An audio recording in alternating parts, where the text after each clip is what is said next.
শুয়ে আছো, চোখের পানি ছেড়ে কান্না শুরু করেছো, তোমার কি হয়েছে? খাদিজাতুল কুবরা স্বামীকে ডাক দিয়ে বলছেন, স্বামীরে, জীবনে আপনাকে কোনোদিন ব্যথা দেইনি, কষ্ট দেইনি, আঘাত করিনি। আপনার দিলে ব্যথা লাগবে এমন কোন কাজ আমি আজ অবধি করিনি, কিন্তু মনে হয় আমি বাঁচব না। দরদে সিনা, বুকের ব্যথা আমার বেড়ে গিয়েছে, প্রচন্ড জ্বর উঠেছে, আমি মনে হয় বাঁচব না, ইন্তেকাল করব। নবীজি চোখের পানি ছেড়ে ডাক দিয়ে বলছেন, খাদিজা তুমি কি বলেছ?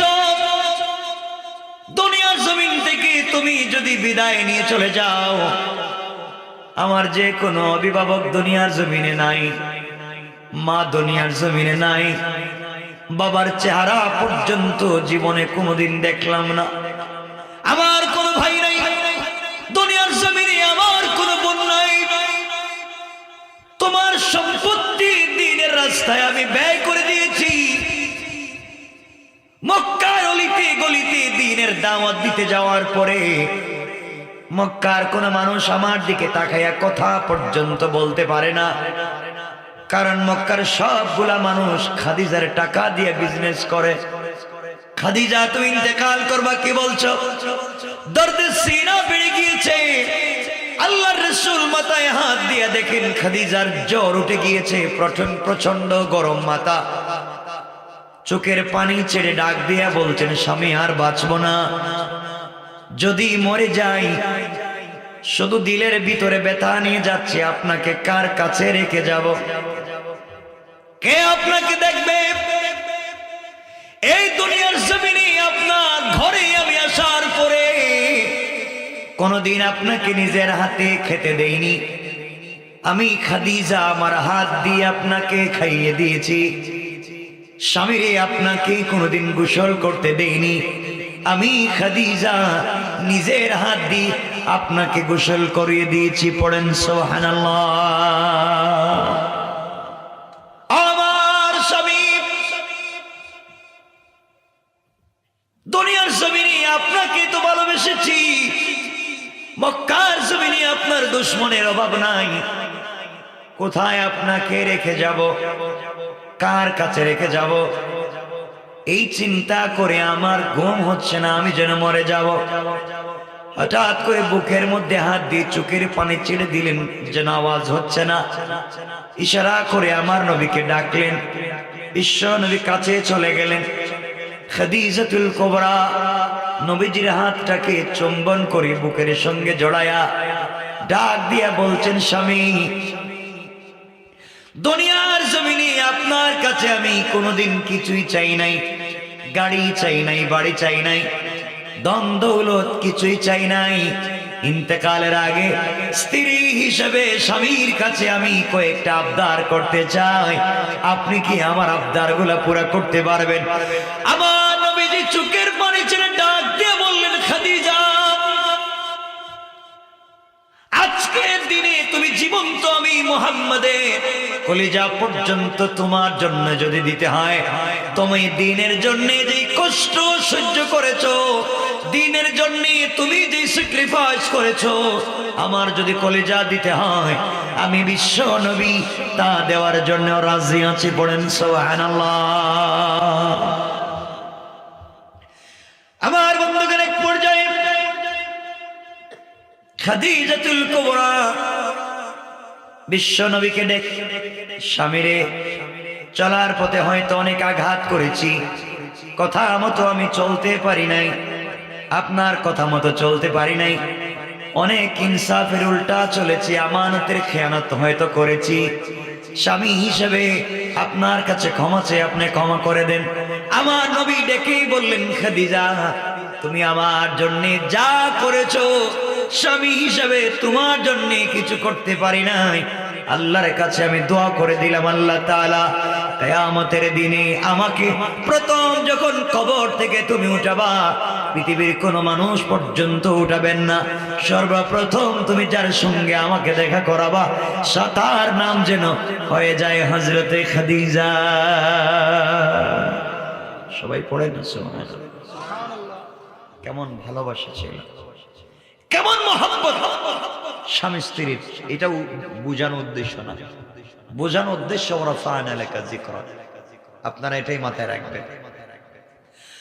আমার বন্ধুগণ, এবার খাদিজাতুল কুবরা আমার নবীকে ডেকে বললেন, স্বামী রে, আপনাকে আমি কয়েকটা ওসিয়ত করতে চাই, আপনি কি আমার ওসিয়ত গুলা মানবেন?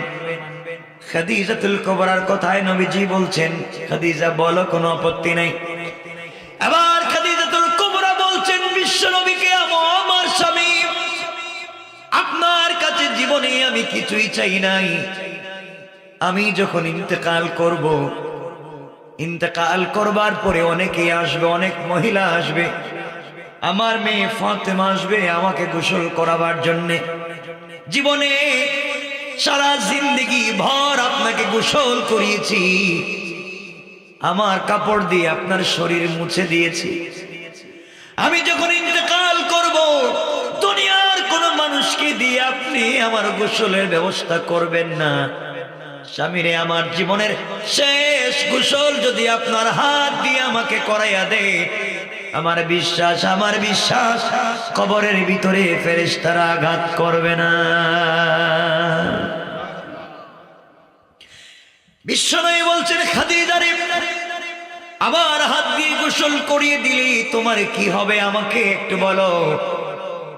খাদিজাতুল কুবরা বলছেন, স্বামী আমার, আপনার পবিত্র হাত মুবারক, যে হাত কোনো খাবারে দিলে বরকত হয়ে যায়, আসমানের দিকে উঠাইয়া দিলে চন্দ্র 2 টুকরা পর্যন্ত হয়ে যায়, 2টা পাহাড়ে চলে যায়। আপনি আঙ্গুল দিয়ে ইশারা করলে পাহাড় স্বর্ণ হয়ে যায়। আপনার এই হাত যদি ঘেমে যায়, যে ঘাম জমে, ওই ঘামটা মিশকে আম্বর হয়ে যায়। আবার স্বামী, আপনি যদি আপনার পবিত্র হাত মোবারক দিয়ে আপনি আমাকে গোসল করিয়ে দেন, আপনার হাত যদি আমার বডিতে লেগে যায়, আমার বিশ্বাস যেই বডিতে বিশ্ব নবীর হাত মোবারক লেগে যাবে, ওই বডিতে কোনোদিন কোনো ফেরেশতা আঘাত করতে পারে না। পড়েন সুবহানাল্লাহ। আমার বন্ধুগণ, তারিখ ইবনে জারির তাবারিতে লিখে আল্লামা জুলফিকার নকশবন্দি খুতুবাতে জুলফিকারে নিয়ে এসেছেন। আমার নবী বললেন, খাদিজা, তোমার কথা আমি মেনে নিলাম, তোমার ওসিয়ত মেনে নিলাম, আমার আগে যদি তুমি মরে যাও, তোমার শেষ গোসলটা আমি করাবো। খাদিজাতুল কুবরা মুচকি হাসলেন, নবীজির হাত মোবারক ধরে ডেকে বললেন, স্বামী রে, আমার দ্বিতীয় ওসিয়ত, দ্বিতীয় আবদার, আমার ইন্তেকালের পরে অনেকে আসবে, কাবার গিলাফ দিয়ে আমার কাফনের ব্যবস্থা করতে চাইবে, দুনিয়ার সব থেকে দামি কাপড় দিয়ে আমার কাফনের ব্যবস্থা করতে চাইবে। স্বামীরে, দুনিয়ার জমিনে আপনার কাছে আমি কিছুই চাই নাই, ইন্তেকালের পরে আপনার কাছে একটা জিনিস আমি দুনিয়ার জমিনে চেয়ে যাচ্ছি, আমার কাফনের জন্য কাবার গিলাফ লাগবে না, আমার কাফনের জন্য দুনিয়ার কোনো দামি কাপড় লাগবে না। আপনার কাছে আমি স্ত্রী হিসাবে স্বামীর কাছে আবদার করলাম, আপনার পরনের একটা জুব্বা, আপনার পরনের একটা পাঞ্জাবি, আপনার পরনের একটা কাপড় যদি আপনি আমার কাফন হিসাবে দিয়ে দেন, আপনার পরনের যে জুব্বা মুবারক আপনার বডিতে লেগেছে, বডির ঘ্রাণ গন্ধ পাঞ্জাবিতে লেগেছে, ওটা দিয়ে যদি আপনি আমার কাফনের ব্যবস্থা করে দেন, আমার বিশ্বাস ওই কাপড় দিয়ে প্যাকেজিং করলে কাপড়ের উপরে ফেরেশতারা আঘাত করবে না। আমার নবী বললেন, খাদিজা, তোমার ওই কথা আমি মেনে নিলাম, আর কিছু বলবা? খাদিজাতুল কুবরা বলছেন, স্বামী, আমার 3 নাম্বার আবদার, 3 নাম্বার ওসিয়ত, আমার ইন্তেকালের পরে অনেকেই চাইবে আমার জানাজার ইমামতি করতে। খবরদার, আপনাকে বলে দিলাম, 3 নাম্বার ওসিয়ত, আমার ইন্তেকালের পরে আমার লাশ সামনে নিয়ে আপনি স্বামী স্ত্রীর যখন জানাজার ইমামতি করবেন, আপনি যদি জানাজার ইমামতি করেন আর আপনার চোখ থেকে এক ফোঁটা পানি যদি মাটিতে পড়ে যায়, যখন আপনি আমার লাশ সামনে নিয়ে ইমামতির জন্য দাঁড়াবে, অনেক স্মৃতির কথা মনে পড়বে, জীবনের অনেক কথা মনে পড়বে। মনে পড়লে চোখ থেকে যদি এক ফোঁটা পানি পড়ে যায়, আপনার চোখ থেকে আমি খাদিজার জন্য মাটিতে যদি এক ফোঁটা পানি পড়ে যায়, আমার বিশ্বাস আল্লাহ কোনো দিনও আমাকে জাহান্নামের আগুনে জ্বালাবে না। আমার বন্ধুগণ, এবার নবীজি বলছেন, খাদিজা তোমার ওই কথা আমি মেনে নিলাম, ওই ওসিয়ত মেনে নিলাম। 3 নাম্বার ওসিয়ত, আর কিছু বলবা কি? এবার খাদিজাতুল কুবরা বলছেন, স্বামী যখন আমি ইন্তেকাল করব, আমাকে কবরে রাখবার জন্য অনেকেই আসবে। খবরদার, গোটা জিন্দেগি যতদিন দুনিয়ার জমিনে বেঁচে ছিলাম আপনাকে জড়িয়ে ঘুমিয়েছি, আপনার সঙ্গে আমি শুয়েছিলাম। ইন্তেকালের পরে শেষ আবদার, আপনি আমাকে কুলে করে কবরের মধ্যে শোয়া দিবেন। ওগো পয়গম্বরে আরবি, আপনি স্বামী যখন আমি স্ত্রীকে কবরে শোয়া দিবে, আমার বিশ্বাস আপনি যখন নিজের হাত দিয়া আমাকে কবরের ভিতরে রেখে দিবে, ওই কবরের ভিতরে কোনো ফেরেশতা আযাব দিবে না। সুবহানাল্লাহ পড়েন। আমার বন্ধুগণ, এবার বিশ্বনবী বললেন, খাদিজা তোমার ওই কথা আমি মেনে নিলাম। 4 নাম্বার ওসিয়ত আমি তোমার মেনে নিয়েছি। এবার খাদিজাতুল কুবরা মুচকি হেসে বলছেন, স্বামী আমার 5 নাম্বার ওসিয়ত শেষ আবদারের পরে কোনো কথা বলবো না। আমি আপনার কাছে জিন্দেগির শেষ একটা জিনিস চাই। নবীজি বলেন, কি বলতে চাও বলো। খাদিজাতুল কুবরা রাদিয়াল্লাহু তাআলা আনহা ডাক দিয়ে বলছেন, স্বামী রে, আপনি আপনার মেয়ে ফাতেমাকে বলছেন, ইয়া ফাতিমা আনকিযি নাফসাকি মিনান নার, ফাতেমা তুমিও জাহান্নামের আগুন থেকে নিজেকে বাঁচাইও। আমি বাবার পরিচয় দিয়ে কবরের ভিতরে কারো পরিচয় চলবে না, কবরের ভিতরে ফেরেশতারা কারো পরিচয় জানতে চাইবে না। স্বামী আমার এই অন্ধকার কবরে আমাকে যখন প্রশ্ন করা হবে, না জানি প্রশ্নের জবাব দিতে পারবো না, ফেরেশতারা কি প্রশ্ন করে জবাব দিতে পারবো না। এজন্য আপনার কাছে আমার শেষ আবদার ওসিয়ত, আপনি আমার কবরের মধ্যে বসে থাকবেন, আর আমি যদি বিপদে পড়ে যাই, প্রশ্নের জবাব দিতে না পারি, আপনি কি আমার পক্ষ থেকে প্রশ্নের জবাবগুলো দিবেন? আবার বিশ্বনবী আর নিজেকে সামলে রাখতে পারলেন না, খাদিজাকে জড়াইয়া বাচ্চাদের মতো ঘুমাইয়া কান্না শুরু করে ডাক দিয়া বললেন, খাদিজা কথা দিলাম দুনিয়ার জমিনে ইসলামের জন্যে আমার জন্যে তুমি যা করে গিয়েছো, তুমি প্রশ্নের জবাব চাইছো, কথা দিলাম যতক্ষণ পর্যন্ত তোমার পক্ষ থেকে আমি ফেরেশতাদের প্রশ্নের জবাব না দিব, ততক্ষণ পর্যন্ত কবরের উপর থেকে চলে আসবো না। পড়েন সুবহানাল্লাহ।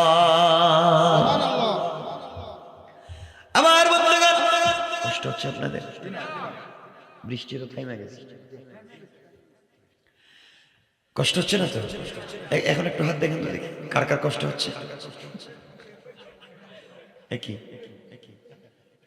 এতক্ষণ কথা বলার পরে হচ্ছে।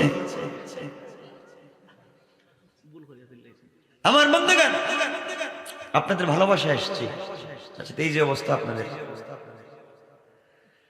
আমার ভাইরা রাসূল পাকের কাছে ওসিয়ত করলেন, মা খাদিজাতুল কুবরা। লম্বা কথা আমরা সংক্ষেপ করে মূল বিষয়ের দিকে যাব। খাদিজাতুল কুবরা ইন্তেকাল করলেন, নবীজি নিজের হাতে গোসল করালেন, নিজের জুব্বা খুলে কাফনের ব্যবস্থা করে দিলেন, নিজে জানাজার ইমামতি করলেন, নিজের হাতে কবরে রাখলেন। কবরে রেখে উপরে মাটি দিয়া নবীজি মাটির কবরের উপরে বসে বসে কাঁদতেছেন। কেমন স্বামী, চিন্তা করেন, স্ত্রীর জন্য কাঁদে, আর আপনার হইলে বলবে তো মরছে তো ভালো হয়েছে, বেঁচে লাভ কি? ঠিক না? কথা বলেন ঠিক? কয় ঠিক? মেয়েরা বউ মরে জায়গায় চাই দেখতেছে ঠিক হইল কেমনে? আমার বন্ধুগণ, খাদিজাতুল কুবরা কবরের উপরে আমার নবীজি বসে বসে কাঁদতেছেন। আমার মুসলমান বন্ধুগণ, গভীর মনোযোগ। হযরত ওমর ডাক দিয়ে বলছেন, ইয়া রাসূলুল্লাহ, ইয়া হাবিবাল্লাহ, আগো পয়গম্বরে আরবি, আপনি যদি এভাবে কবরের উপরে বসে বসে কান্না করেন, আমরা তো আমাদের কি আর সামলিয়ে রাখতে পারবো না। আপনি কান্নাকে থামাইয়া দেন, আর কাঁদবেন না। আমার নবীজি জবাব দিলেন, ও ওমর ও সাহাবীরা, আমার খাদিজার সঙ্গে কথা ছিল, আমি তার প্রশ্নের জবাব না দিয়ে আসব না, এজন্যই আমি কবরের উপরে বসে আছি। তোমরা যাও। ইসলামের জন্য খাদিজার যে অবদান তোমরা জানো না, খাদিজা কি করেছে। এমন সময় জিবরিল আমিনকে আল্লাহ পাঠাইয়া দিলেন, জিবরাইল যাও, আমার বন্ধুর কাছে হাজির হয়ে যাও। জিবরিল আমিন হাজির হয়ে গেলেন। নবীজির কাছে এসে ডাক দিয়ে বলছেন, ইয়া রাসূলুল্লাহ, কবরের উপর থেকে আপনি চলে আসেন, বাড়িতে চলে যান। আপনি যদি কবরের উপরে বা কবরের পাড়ে দাঁড়িয়ে থাকেন, কোন ফেরেশতারা খাদিজার কবরে প্রশ্ন করতে আসবে না। আমার নবীজি চোখের পানি ছেড়ে জিবরাইলকে বললেন, ভাই জিবরাইল রে, খাদিজাকে কথা দিয়েছি, তার প্রশ্নের জবাব না দিয়ে যাব না। ইসলামের জন্য আমার জন্য যে কষ্ট করেছে, নিমক হারামের মতো আমি বাড়িতে চলে যেতে পারি না। আওয়াজ আসলো, আওয়াজ হলো, আল্লাহ ডাক দিয়ে বলছেন, বন্ধু আমার, খাদিজা ইসলামের জন্য যা করেছে, যত কষ্ট করেছে, সমুদয় সম্পত্তি দ্বীনের রাস্তায় ব্যয় করে যে মহানুভবতা দেখিয়েছে, আপনি তার প্রশ্নের জবাবের জন্য যদি কবরের উপরে বসে থাকেন হবে না। আপনি আপনার বাড়িতে চলে যান। এই মুহূর্তে আমি আল্লাহ খাদিজার কবরের প্রশ্নের জিম্মাদার হয়ে গেলাম। সুবহানাল্লাহ, ওয়াজ করে পড়েন সুবহানাল্লাহ। এই খাদিজাতুল কুবরা ইন্তেকাল করলেন সংক্ষেপ। যেই খাদিজাতুল কুবরাকে বিয়ের মাধ্যমে আল্লাহ বলছেন, আপনার বুকের বোঝাকে হালকা করেছি, দ্বীনের প্রচারের জন্য তার সম্পত্তির মাধ্যমে আপনার বুকের বোঝা হালকা করে সম্মান বাড়িয়েছি। এই খাদিজাতুল কুবরা ইন্তেকাল করলেন। খাদিজাতুল কুবরা ইন্তেকাল করলেন। এই বছরই তার চাচা আবু তালেব ইন্তেকাল করলেন। আবু তালেবের ইন্তেকালের পরে রাসূল বাহিরে দ্বীনের দাওয়াত নিয়ে গেলে কাফেররা আঘাত করে নির্যাতনের স্ট্রিম রুলার চালিয়ে দিয়েছে। দ্বীনের দাওয়াত দিলে আঘাত করে, নির্যাতন করে, মানুষের আঘাতপ্রাপ্ত হয়। ঘরের ভিতরে সে শান্তি নাই, ঘরের ভিতরে খাদিজাও নাই। নবীজির ঘরের ভিতরে খাদিজা নাই, বাহিরে চাচা নাই। আল্লাহ যে বলছেন দুইজনের মাধ্যমে দ্বীনের দাওয়াতের পথকে প্রশস্ত করেছেন, সম্মান বাড়িয়ে দিয়েছেন। এই দুজনের কেউ যখন দুনিয়ার জমিনে নাই, এবার নবীজি চিন্তা করলেন, মক্কায় আমি আর থাকতে পারবো না, ঘরের ভিতরে আমি নিরাপদ না। কাফেররা যে কোনো সময় ঘরের ভিতরে আমাকে আঘাত করতে পারে, বাহিরেও নিরাপদ না, যে কোনো সময় মেরে ফেলতে পারে। চলে যাই, আমি নানার বাড়িতে চলে যাই, তায়েফে চলে যাই। তায়েফে আমার ছোটবেলার অনেক বন্ধু আছে, যাদের সঙ্গে খেলাধুলা করেছি। নানার বাড়িতে গেলে হয়তো সবাই আমাকে আদর আপ্যায়ন করবে, কারণ আমার মাও নাই, বাবাও নাই, ভাইও নাই, বোনও নাই, আমার স্ত্রীও নাই। এই চিন্তা করে এতিম নবী, বিশ্ব নবী তায়েফের দিকে যাত্রা শুরু করে দিলেন। তায়েফে যাওয়ার পরে তায়েফের মানুষের কাছে দ্বীনের দাওয়াত দিতে লাগলেন। আসলিম তাসলাম, ইসলাম কবুল করো, শান্তিতে থাকবা, তাওহীদ মানো, আমার রিসালাত মানো, মূর্তি পূজা বাদ দাও, গালিগালাজ বাদ দাও, হিংসা বিদ্বেষ বাদ দাও, এক আল্লাহর ইবাদত করো। আমার নবী যখন দ্বীনের দাওয়াত দেওয়া শুরু করে দিলেন, তায়েফের মানুষ আমার নবীকে পাগল বলে আঘাত করতে লাগলো, হাতে পায়ে শিকল দিয়া দড়ি লাগাইয়া তায়েফের উত্তপ্ত বালির উপরে, পাথরের উপরে সরকারে কায়নাত দু জাহানের সরদার নবীকে পাথরের উপরে, বালির উপরে রশি লাগাইয়া, দড়ি লাগাইয়া, শিকল লাগাইয়া কালিমার দাওয়াতের জন্য টানা হেঁচা শুরু করে দিয়েছে। নবীজির 3 জায়গায় জ্ঞান হারিয়ে গিয়েছিলেন, অজ্ঞান হয়েছেন, শরীর থেকে ধরধর করে রক্ত গড়িয়ে পড়েছে। আমার বন্ধুগণ,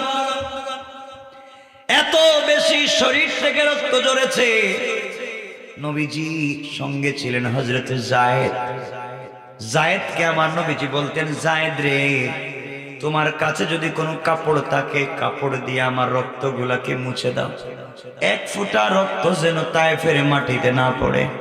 তায়েফের মানুষ আমাকে চিনে নাই বিদায় আঘাত করেছে, কিন্তু তায়েফের মাটি আমাকে চিনতে ভুল করবে না।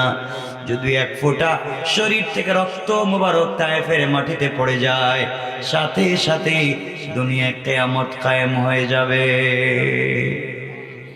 আমার মুসলমান বন্ধুগণ, সংক্ষেপ করে ঘটনা বলবো না, মূল উদ্দেশ্য বোঝাতে চাইব। আমার নবীকে আঘাত করা হলো তায়েফের ময়দানে। 3 জায়গায় অজ্ঞান হয়ে গেলেন, 3 জায়গায় রক্তাক্ত হয়ে গেলেন। 3 জায়গায় রক্তাক্ত হওয়ার পরে যখন জ্ঞান ফিরল, একজন ফেরেশতা এক বক্তব্য দিতে লাগলেন। কেউ এসে বললেন, রাসূল আপনি বলেন সবাইকে ধ্বংস করে দেই। কেউ বলছেন 2 পাহাড়কে একত্রিত করে ধ্বংস করে দেই। কেউ বলছেন জমিনটাকে আসমানের দিকে উঠাইয়া নিচের দিকে ফেলে কওমে লূত আদ সামুদের মতো হত্যা করে ফেলি। আমার নবীজি ডেকে বললেন, ফেরেশতারা, যার জন্য এত মাইর খাইলাম, যার জন্য এত রক্ত জড়ালাম, সে আল্লাহর নাম কে নিবে? তোমরা যদি তাদেরকে মেরে ফেলো, যারা আমাকে আঘাত করেছে ওরা আমাকে বুঝে নাই, আমি রাসূল এই মুহূর্তে তাদেরকে ক্ষমা করে দিলাম। কেমন নবীজি ছিলেন, কেমন ছিল তার আদর্শ! আমার বন্ধুগণ, এবার নবীজি বিশ্ব নবী চিন্তা করলেন কোন জায়গায় থাকবার জায়গা নাই, যেখানেই যাবেন নির্যাতনের শিকার হবেন, আঘাতপ্রাপ্ত হবে। হঠাৎ মনে পড়েছে আল্লাহ তাকে বলছিলেন, ওয়ারাফা'না লাকা যিকরাক, বন্ধু আপনাকে সম্মান দিয়েছি। সম্মানটা কোথায়? বাড়িতে গেলেও পিটায়, রাস্তায় বের হলেও পিটায়, নানার বাড়ি গেলেও পিটায়, ঘরে থাকতে দেয় না। সম্মানের তো কিছুই আমি পাই না। কেমন সম্মান আল্লাহ দিলেন! ঘরেও মায়ের, বাহিরেও মায়ের, নানার বাড়িতেও মায়ের। এই কথা আমার নবীজির মনের ভিতরে জেগে গেল। আল্লাহ যদি আমাকে এত সম্মান দিয়েছেন, আমি তো সম্মানের কিছুই দেখতেছি না, শুধু মায়ের খাচ্ছি। এই কথাগুলো বলে চিন্তা করলেন, রাত্রবেলা আমি কোথায় থাকবো? নিজের বাড়িতে যেতে পারবো না, তায়েফেও থাকতে পারবো না, কোথায় যাব? চিন্তা করে আমার নবীজি চিন্তা করলেন, উম্মে হানির বাড়িতে চলে যাই। উম্মে হানির বাড়িতে গেলেন, ডাক দিয়ে বললেন, বোন রে, তোমার বাড়িতে কি আমাকে থাকবার মতো জায়গা করে দেওয়া যায়? উম্মে হানি একটা রুম দেখিয়ে বললেন, ভাই এখানে থাকতে পারো আজকের রাত্র। আমার বন্ধুগণ, লম্বা কথা সংক্ষেপ করে বোঝাচ্ছি। আমার নবীজি রাত্রবেলা গিয়েছেন, শরীরের দিকে তাকায় দেখেন, যেদিকে তাকায় দিকে রক্ত লেগে আছে, চামড়ার থেকে রক্ত বের হয়, শরীর মুবারক ফুলে গিয়েছে, গোটা বডিতে ব্যথা, কথা বলতে পারতেছেন না, গোটা বডিতে আঘাতের চিহ্ন। আমাদের মা আয়েশা সিদ্দিকা রাদিয়াল্লাহু তাআলা আনহা যখন আমার নবীজিকে গোসল করাতেন, একদিন গোসল করাতে যখন শরীরের মধ্যে পানি ডাললেন, পিঠের মধ্যে পানি ডাললেন, চিৎকার করে ডাক দিয়া বলছেন, স্বামী আমার, আপনার কি কোনোদিন বসন্ত রোগ হয়েছে? পিঠের মধ্যে এত বড় বড় কালো দাগ কিসের? আপনার শরীরে কোনো দাগ থাকবার তো কথা না, কারণ চাঁদের মধ্যেও কালো দাগ আছে, কিন্তু আপনার চেহারায় কোনো দাগ নেই। পিঠের মধ্যে এত দাগ আসলো থেকে? আমার নবীজি বললেন, আয়েশা, আমার জীবনে কোনোদিন বসন্ত রোগ হয় নাই রে। দ্বীনের দাওয়াত আর কালিমার দাওয়াত নিয়ে তায়েফে গিয়েছিলাম। তায়েফের মানুষ আমাকে পাগল বলে পাথর দিয়ে যে আঘাত করেছে, আঘাত চলে গিয়েছে, দাগ এখনো মুছে যায় না। আমার বন্ধুগণ, আমার নবী দ্বীনের জন্য এত কষ্ট করলেন। রাত্রবেলা মানুষ যখন একা হয়, অনেক দুঃখের স্মৃতি মনে পড়ে না? আপনারা মনে হয় কথা বলবেন না? মনে পড়ে? মানুষ একা হলে দুঃখের স্মৃতি মনে পড়ে না? আমার নবীজি গভীর রজনীতে একা যখন বসে আছেন, অনেক স্মৃতি মনে পড়েছে। আহারে, কেউ নাই দিকে আমাকে মানুষ পিটায়, আমি কালিমার দাওয়াত দিই আমাকে মানুষ মারে। শরীরের দিকে তাকায় দেখেন কাপড়গুলা ছেঁড়া, জুতা মুবারক পর্যন্ত ছিঁড়ে গিয়েছে। নবীজি কাঁদতেছেন। আল্লাহ বললেন, আমাকে দ্বীনের দাওয়াত দিয়েছেন, আমি তো দ্বীনের দাওয়াতের কিছুই পাই, আমাকে নাকি সম্মান দিয়েছেন, আমি তো সম্মানের কিছুই পাইতেছি না। আল্লাহর সহ্য হলো না। আল্লাহ সাথে সাথে জিবরিল আমিনকে পাঠাইয়া দিলেন, ও জিবরাইল, এই মুহূর্তে আমার বন্ধুর কাছে যাও, যার কারণে আমি আরশ কুরসি লৌহ কলম সব তৈরি করেছি। আদম যখন মাটি আর পানির মধ্যে গড়াগড়ি করেন, ওই সময় যাকে রসুল হিসাবে স্বীকৃতি দিয়েছি, রসুল হিসাবে তৈরি করেছি, আমার নবী আজকে কষ্ট পাবেন, আমি আরশে আজিম বসে থাকবো, হবে না। নবী বলতেছেন, সম্মান দিয়েছি, তিনি বুঝেন নাই, এই মুহূর্তে নিয়ে যাও, আমার পরে পৃথিবীর সব থেকে বড় সম্মান এই মুহূর্তে আমি আল্লাহ তাকে দিতে চাই। সবাই পড়েন সুবহানাল্লাহ। জিবরিল আমিন আমার নবীর কাছে পৌঁছে গেলেন। নবীজিকে ডাক দিয়া বললেন, পয়গম্বরে আরবি, ঘুম থেকে উঠেন। আমার নবীজি ঘুম থেকে উঠলেন।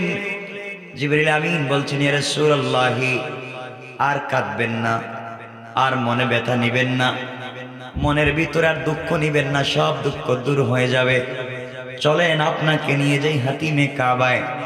এই কথা বলে আমার নবীকে হাতিমে কাবায় নিয়ে গেলেন। হাতিমে কাবায় নিয়ে যাওয়ার পরে আমার নবীকে জিবরিল আমিন শোয়া দিলেন। শোয়া বুকটা কাটলেন, কি যেন বুকের ভিতর থেকে বের করলেন। বের করে জমজমের পানি দিয়ে ধুইলেন। জমজমের পানি দিয়ে ধোয়ার পরে জিবরিল আমিন একটা তস্তরি বের করলেন। তস্তরি বের করলেন, হীরা জবরদস্ত স্বর্ণের দিয়ে তৈরি করা তস্তরি। ওটার ভিতরে কি যেন আছে, ওটার ভিতরে ইলম এবং হিকমত ছিল ভরপুর। বুকটা কেটে জমজমের পানি দিয়ে ধুইয়া ইলম এবং হিকমত সহ আবার নবীর বুকটাকে লাগাইয়া দিয়েছেন। কোন সুবহানাল্লাহ। আমি যে সূরা পড়েছি, এই সূরার প্রথম আয়াতে আল্লাহ বলছেন, আলাম নাশরাহ লাকা সাদরাক। বন্ধু, আমি কি তোমার সিনাকে বিদীর্ণ করিনি? আমি কি তোমার সিনাকে চাক করিনি? আমি কি তোমার সিনাকে কাটিনি? এই যে আরেকবার, তিনবার কাটা হয়েছে, একবার সিনা চাকের পরে নবীজি মুস্কে হাসতেছেন। জিবরিল আমিন বলছেন, আপনি কাঁদতেছিলেন, আপনার বডিতে ব্যথা ছিল, আপনি এখন হাসতেছেন কেন? জিবরিল আমিনকে রাসূল বলছেন, জিবরাইল, কি করলা তুমি? আমার ভিতর থেকে কি বের করে জমজমের পানি দিয়ে ধুইছ, আর স্বর্ণের তস্তরিতে করে কি নিয়ে আসছো, আমার ভিতরে ঢুকায় দিছ। দেওয়ার সাথে সাথে দিল থেকে সকল ব্যথা দূর হয়ে গেছে। একটু জোরে আওয়াজ করে পড়েন না সুবহান। জিবরিল আমিন বলছেন, ইয়া রাসূলুল্লাহ, আপনার অনেক সম্মান। নবীজি বলছেন, কই সম্মান? আমি তো কিছুই পাই না, শুধু মানুষ পিটে আমার। এবার জিবরিল আমিন বলছেন, ইয়া রাসূলুল্লাহ, চলেন আমার সঙ্গে। জিবরাইল কে বিশ্বনবী বলছেন, জিবরাইল, গভীর রজনীতে ঘুম থেকে উঠাইয়া নিয়ে এসেছো, কোথায় আমাকে নিয়ে যাবা রাত্রবেলা? জিবরিল আমিন বলছেন, ইয়া রাসূলুল্লাহ, চলেন আপনাকে নিয়ে যাই। এই কথা বলে সোজাসুজি বাইতুল মুকাদ্দাস প্যালেস্টাইনে নিয়ে গেলেন। বাইতুল মুকাদ্দাস নিয়ে যাওয়ার পরে আল্লাহ পাক আমার নবীকে আসমানের নিচে জমিনের উপরে সকল মাখলুকাতের উপরে সম্মান দিতে চায়। আদম থেকে ঈসা নবী পর্যন্ত সকল নবীদেরকে একত্রিত করে এক জায়গায় জমা করে রেখে দিয়েছেন। নবীজি ওই জায়গায় হাজির হয়ে গেলেন। কেউ বলছেন আদম সফিউল্লাহ, সকল নবীর একত্রিত হয়েছি, আপনি 2 রাকাত নামাজ পড়ান। কেউ বলছেন ইব্রাহিম খলিলুল্লাহ, আপনি 2 রাকাত নামাজের ইমামতি করেন। কেউ বলছেন ঈসা রূহুল্লাহ, আপনি 2 রাকাত নামাজ পড়ান। কেউ বলছেন মুসা কালিমুল্লাহ, আপনি 2 রাকাত সালাতের ইমামতি করেন। কে কাকে সামনে দিবেন এই নিয়ে যখন বিতর্ক, আল্লাহ জিবরিল আমিনকে জানাইয়া দিলেন, জিবরাইল রে, আমার নবী শুধু শেষ নবী না, তিনি ইমামুল আইম্মা, ইমামুল মুরসালিন, ইমামুল আম্বিয়া, ইমামুর রাসূল। আমি আল্লাহ আদম থেকে নিয়ে ঈসা নবী পর্যন্ত সকল নবীকে এই মুহূর্তে মুক্তাদিয়ার মুসল্লি বানাতে চাই।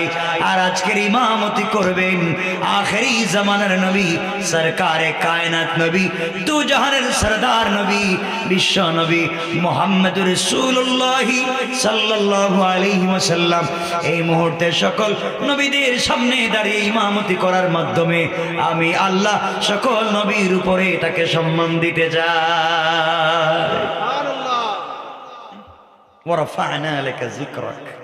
বন্ধু, আপনি নাকি বলছেন সম্মান বুঝেন নাই, কারণ সবার উপরে সম্মান। সুবহানাল্লাহ বললেন না? সকল নবীদের ইমাম, ইমামুল আইম্মা, ইমামুল আম্বিয়া, ইমামুর রাসূল, সকলের ইমামতি করলেন। সংক্ষেপ করে করে বুঝাই, নবীজির সম্মান কমছে না বাড়ছে? সবাই বলেন। আল্লাহ বলছেন ওয়ারাফা'না লাকা যিকরাক, বন্ধু আমি আপনাকে সম্মান দিয়েছি। আল্লাহ বলছেন জিবরাইল, বন্ধুর সম্মান এখানেই শেষ না।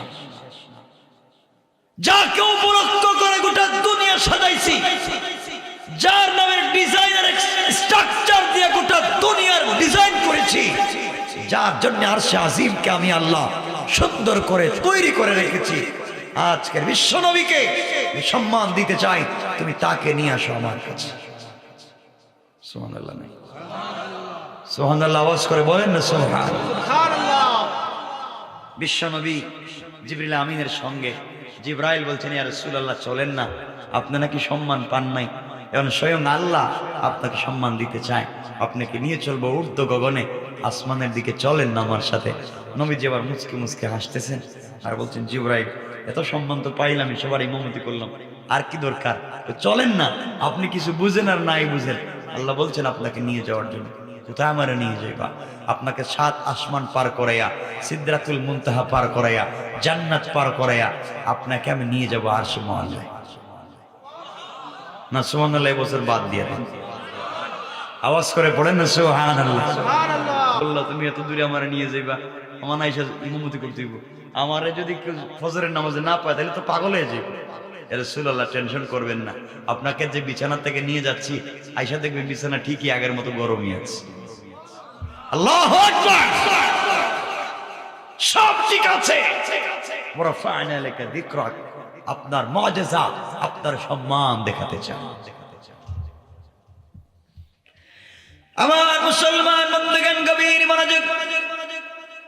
এবার জিবরিল আমিন বিশ্ব নবীকে নিয়ে চললেন আসমানের দিকে। প্রথম আসমানে নিয়ে পৌঁছে গেলেন। জিবরিল আমিন আসমানের প্রহরীদেরকে বললেন, কে আছো? আসমানের গেট খুলে দাও, ভিতরে ঢুকতে চাই। আসমানের প্রহরীরা ডাক দিয়ে বলছেন, জিবরাইল বেয়াদবি নিবেন না, বেয়াদবি মাফ করে দিবেন, আসমানের গেট খুলে দেওয়া যাবে না। কেন খুলবা না? যেই নবীর জন্য আল্লাহ সব বানিয়েছেন, যেই বিশ্ব নবীর জন্য আল্লাহ প্রথম আসমান থেকে জান্নাতুল ফিরদাউস পর্যন্ত ডিজাইন করেছেন, আল্লাহ তাআলা প্রথম আসমানের গেট থেকে আরশে মুআল্লা পর্যন্ত সকল জায়গার মধ্যে আল্লাহ রাব্বুল ইজ্জত ওয়াল জালাল ডিজাইন করে দিয়েছেন, লাল গালিচা বসিয়েছেন, জান্নাতুল ফিরদাউস থেকে কাঁচা ফুল এনে ছিটাইয়া দিয়েছেন, জান্নাতুন নাঈম থেকে নিয়ামত এনেছেন, দারুস সালাম থেকে ঝড় লাইট গুলো লাগাইয়া দিয়েছেন। এই রাস্তা দিয়ে বিশ্ব নবী যাবেন, কারো জন্য গেট খুলে দেওয়া যাবে না। জিবরাইল বললেন, প্রহরীরা শুনো রে, যার জন্যই দুনিয়ার সৃষ্টি থেকে আজ পর্যন্ত ডিজাইন করে রাখা হয়েছে, সেই বিশ্ব নবী আমার সাথে আছে, দরজা খুলে দাও। আমার বন্ধুগণ সবাই আহলান সাহলান মারহাবান দেওয়ার জন্য গেট খুলে দিয়েছে। নবীজি প্রথম আসমানে পা দিলেন। আমি ঘটনা বলবো না, কার সাথে দেখা হলো কি হলো এগুলো সব বাদ, শুধু সম্মান দেখা। আসমানে পা দিলেন, এদিক সেদিক তাকাচ্ছেন, তাকায়া দেখেন আসমানের প্রথম গেটের ডিজাইন করা, যেখানে আল্লাহর নাম, এক পাশে রাসূলের নাম। আল্লাহু আকবার। ওয়া রাফা'না লাকা যিকরাক। নবীজি হাঁটতেছেন, দেখতেছেন পাতির ডিজাইনটা মুহাম্মদ আহমদ নাম দিয়ে ডিজাইন করা, লাল গালিচা, সব সংবর্ধনা রাসূলের নাম দিয়া। জিবরিল আমিন তো সামনে, নবীজি পিছনে। হঠাৎ জিবরিল আমিন পিছন দিকে তাকায় দেখেন নবীজি মুচকে হাসতেছেন। জিবরাইল বলছেন, ইয়া রাসূলুল্লাহ আপনি হাসতেছেন কেন? জিবরাইল, আমি জানতাম না আল্লাহ যে আমার এত ভালোবাসে। আমি প্রথম আসমান আয়েশা দেখি, যত কিছু দেখা যায় সব জায়গায় যেখানে আল্লাহর নাম ওখানে আমার নাম। আল্লাহু আকবার। আমার বন্ধুগণ চলতে চলতে ভাবে চলতে লাগলেন, এক এক আসমান করে সপ্তম আসমান পার হয়ে পৌঁছে গেলেন, জান্নাতে গেলেন। জান্নাতুল ফিরদাউসে যাওয়ার পরে জান্নাতুল ফিরদাউসের গেটে যখন দাঁড়ালেন, ঘটনা বলছি না, সব আসমানে দেখা হয়েছে, এক একজন পয়গম্বরের সঙ্গে কথা হয়েছে, এগুলা বাদ। আমার নবী চলে গেলেন জান্নাতুল ফিরদাউসে। ওখানে যাওয়ার পরে বিশ্ব নবী সাল্লাল্লাহু আলাইহি ওয়াসাল্লাম জান্নাতের গেটে তাকায়া দেখেন, জান্নাতের গেটে যত ডিজাইন করা আছে সকল ডিজাইন হচ্ছে আমার নবীর নাম দিয়া। নবীজি গেটের দিকে তাকাচ্ছেন। হযরত জিবরিল আমিন তো ভিতরে পৌঁছে গেছেন। নবীজিকে জিবরাইল আমিন বলছেন, রাসূলুল্লাহ আপনি গেটে কেন ভিতরে আসেন না? নবীজি ভিতরে গেছেন।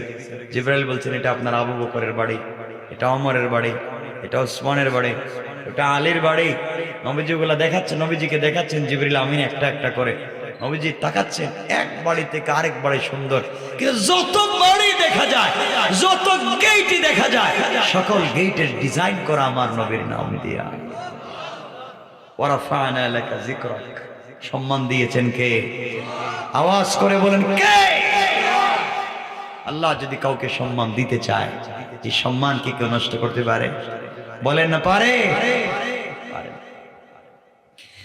এজন্য মনে রাখবেন, এলাকা যাদেরকে আল্লাহ কোটি কোটি টাকার মালিক বানিয়েছেন, মিল ফ্যাক্টরি কলকারখানা শিল্পের মালিক বানিয়েছেন, আপনি যদি আপনার সম্পদের কারণে আপনি অহংকার করে বসেন, যে আল্লাহ আপনাকে কোটি টাকার মালিক বানিয়েছেন, আপনাকে সম্পদশালী বানিয়েছেন, রাস্তায় চলবার পথে আপনার 3 কোটি টাকা দামের গাড়ির গ্লাস আপনি খুলেন না, গাড়ির গ্লাস খুলতে পারেন, একজন ভিক্ষুক হাত উঠে বলছে আমাকে 1টা টাকা দেন, আমি প্যারালাইসিস, আমি অসুস্থ, আপনি 1টা টাকা দিতে পারেন না। মনে রাখবেন, এই লোকটাকে ভিক্ষুককে যে আল্লাহ ভিক্ষার ভাঙ্গা থালা দিয়ে রাস্তায় বসিয়েছেন, এই আল্লাহ আপনাকে 1 কোটি 2 কোটি টাকা দামের প্রাইভেটে বসিয়েছেন।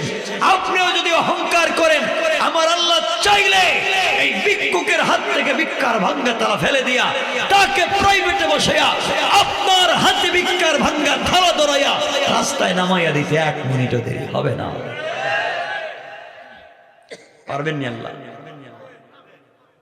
আমার বন্ধুগণ, নবীজি গেলেন,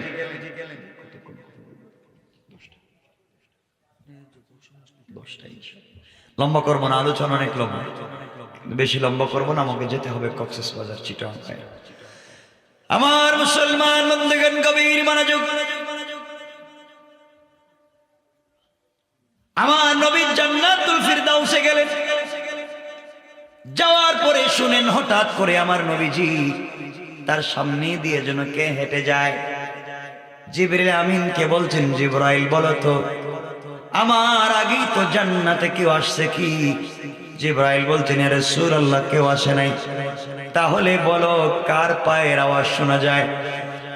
জিবরিল আমিন বলছেন, ইয়া রাসূলুল্লাহ আপনি একটু চেক করে দেখেন কার পায়ের আওয়াজ শোনা যায়। নবীজি ফলো করে দেখেন, এটা তো খড়মের আওয়াজ শোনা যায়, কাঠের জুতার আওয়াজ শোনা যায়। দুনিয়ার জমিনে কাঠের জুতো আমার বেলাল ছাড়া কেউ পড়ে না।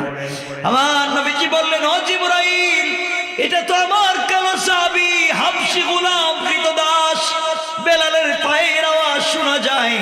বেলালের পায়ের আওয়াজ কেমনে জান্নাতে আসলো? আল্লাহ জবাব দিলেন বিশ্ব নবীর, আমার বন্ধু হাবিবুল্লাহ, আপনি আমাকে ভালোবাসেন, বেলালও আপনাকে ভালোবাসে। আপনি গভীর রাত্রে ঘুম থেকে উঠে আসার সময় দুনিয়ার কেউ হয়তো আপনাকে দেখে নাই, জানে নাই, দুনিয়ার সকল মানুষকে না জানাই আসতে পারে, আমার বেলালকে না জানাই আসতে পারেন না। বেলাল আমার কাছে দোয়া করেছে, আল্লাহ তাআলা বিশ্ব নবী যেখানে থাকবেন আমি ওখানে থাকতে চাই, নবীজি যেখানে যাবেন আমি ওখানে যেতে চাই। বেলালের এই কথাকে আমি আল্লাহ কবুল করে নিয়েছি। বেলাল দুনিয়া জীবিত থাকা অবস্থায় তার পায়ের আওয়াজকে রেকর্ড করে আমি আল্লাহ জান্নাতে রেখে দিয়েছি। আমার নবী জান্নাতে আর একটু ভিতরে গেলেন।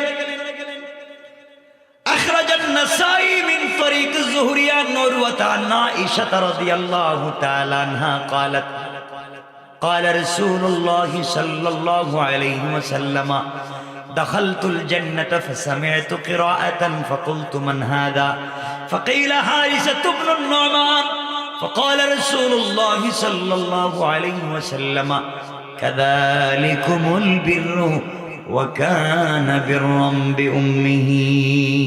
আমার নবী যার একটু সামনে গেলেন, যাওয়ার পরে শুনেন জান্নাতুল ফিরদাউসের ভিতরে কে যেন মধুর কণ্ঠে কোরআন তিলাওয়াত করে যায়।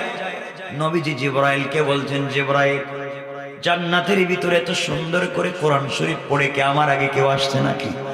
জিবরাইল ডাক দিয়া বলছেন, ইয়া রাসূলুল্লাহ, না, আপনার আগে কেউ জান্নাতে আসে নাই। জিবরাইল বলো তাহলে জান্নাতের ভিতরে কোরআন তেলাওয়াত করে কে? জিবরাইল জবাব দিলেন, ইয়া রাসূলুল্লাহ, আপনি একটু লক্ষ্য করে দেখেন। জিবরিল আমিনের কথায় বিশ্ব নবী কান লাগাইয়া শুনেন। এ আর কেউ না, তার গরিব সাহাবী, ছোট্ট সাহাবী হারিসা ইবনে নুমানের কোরআনের তেলাওয়াত শোনা যায়। জিজ্ঞাসা করলেন, জিবরাইল বলো, হারিসা ইবনে নুমান ক্ষেত খামারে কাজ করে, গরিব মানুষ, তার আওয়াজ কেমনে জান্নাত পর্যন্ত পৌঁছে গেল? জবাব আসলো, জিবরাইল জবাব দিলেন, ইয়া রাসূলুল্লাহ, আপনি জানবেন কেমনে? হারিসা ইবনে নুমান গতকালকে মায়ের খিদমত করেছে, মা তার খিদমতের উপরে সন্তুষ্ট হয়ে আল্লাহর দরবারে দুইটা হাত উঠাইয়া দোয়া করেছে। আল্লাহ তার মায়ের দোয়াকে কবুল করে দুনিয়ায় এসে জীবিত থাকা অবস্থায় তার কোরআনের তেলাওয়াতকে আল্লাহ জান্নাতে পৌঁছে দিয়েছে। আমার বন্দেগান গভীর মনোযোগ। এভাবে আমার নবীজি চলতে লাগলেন। সংক্ষেপ করে করে বলি, জান্নাতে গেলেন, সবগুলা জান্নাত দেখলেন।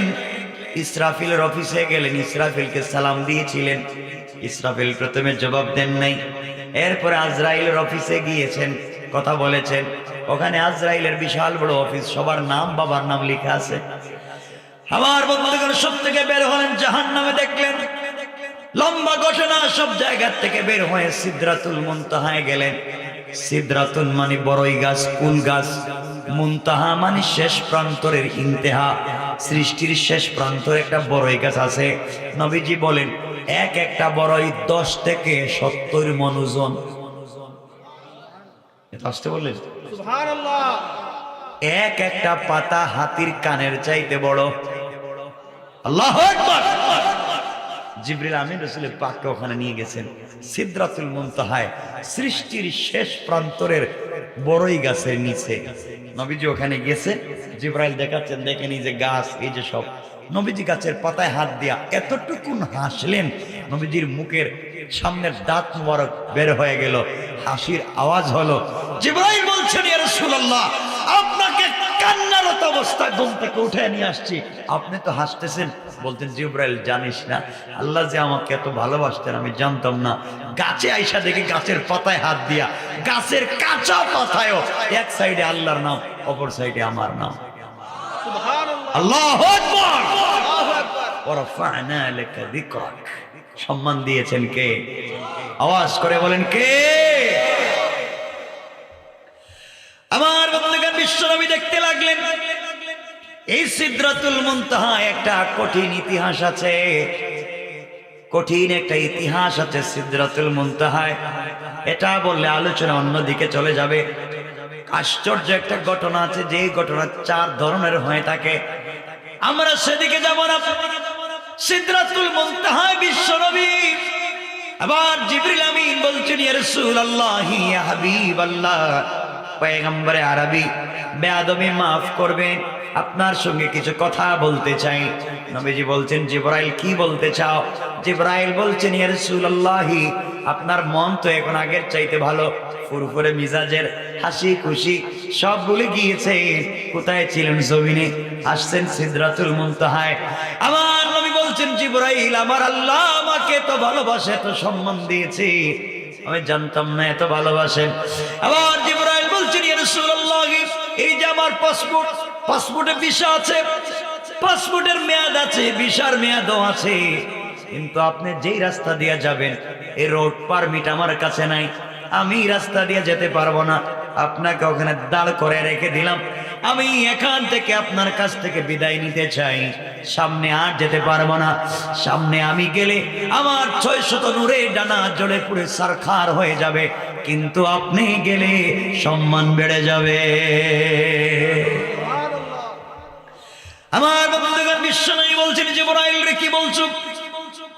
তুমি আমাকে ঘুম থেকে উঠাইয়া নিয়ে এসেছো, তুমি জানো আর কেউ নাই, দুনিয়ার জমিনে আমার মা নাই, দুনিয়ার জমিনে আমার বাবা নাই, দুনিয়ার জমিনে আমার ভাই নাই, বন্ধু নাই, দুনিয়ার জমিনে আমার স্ত্রী খাদিজা নাই, দুনিয়ার জমিনে আমার চাচাও নাই।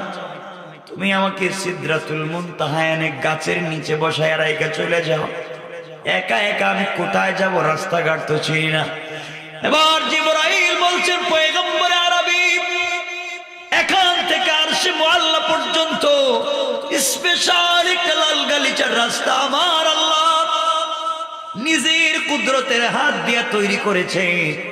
পৃথিবীর কেউ এই রাস্তা দিয়ে যেতে পারবে না, একবার এই রাস্তা ব্যবহার হবে, শুধু আপনি হাঁটবেন এই রাস্তা দিয়া, আর কেউ যাবে না, কেউ যাবে না, কেউ যায়ও নাই, কেউ যাবেও না।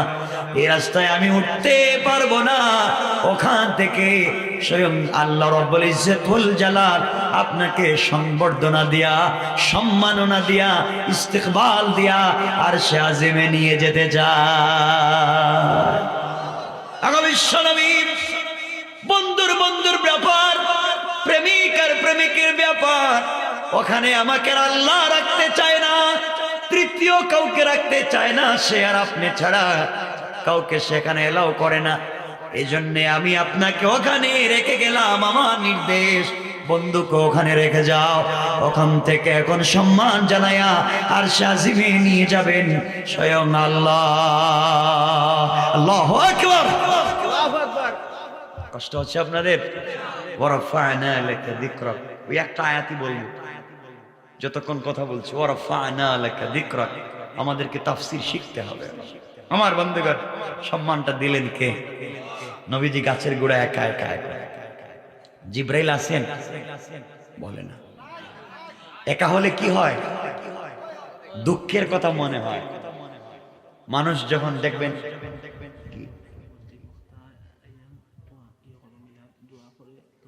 ইনশাআল্লাহ আমি বলে দেব না, মোহাম্মদ আমিরুল ইসলাম, ইমাম বরমচাল কেন্দ্রীয় জামে মসজিদ, হযরত মাওলানা আমিরুল ইসলাম, ইমাম বরমচাল মাধবপুর কেন্দ্রীয় জামে মসজিদ। আমার পরে ভাই আসবেন, চমৎকার কথা বলবেন, আপনারা কথা শুনবেন।